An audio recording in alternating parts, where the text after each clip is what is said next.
अरे धीर धरयाई यारा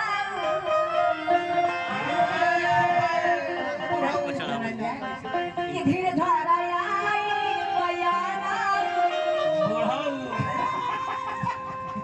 फिर नहीं बाबा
इनाम ले ली आशीर्वाद हो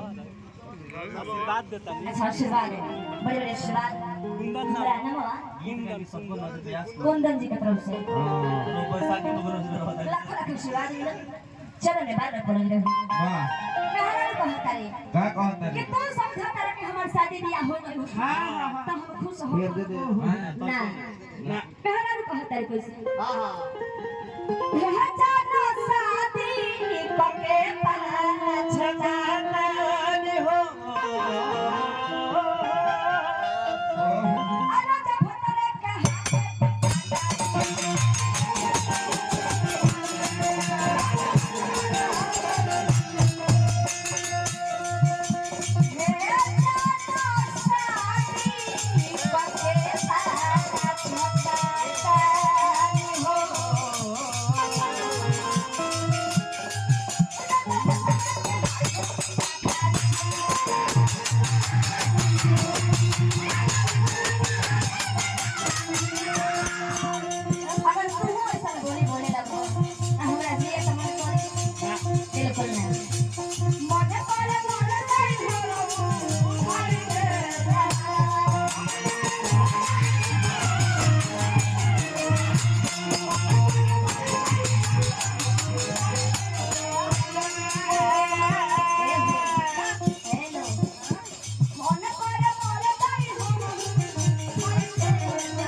कैसे ना करता है पूजा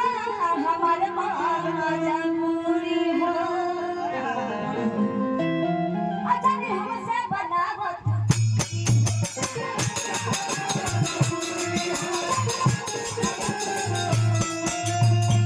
रे दामन पूजा हमारे मजबूरी हो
अच्छा बेचारा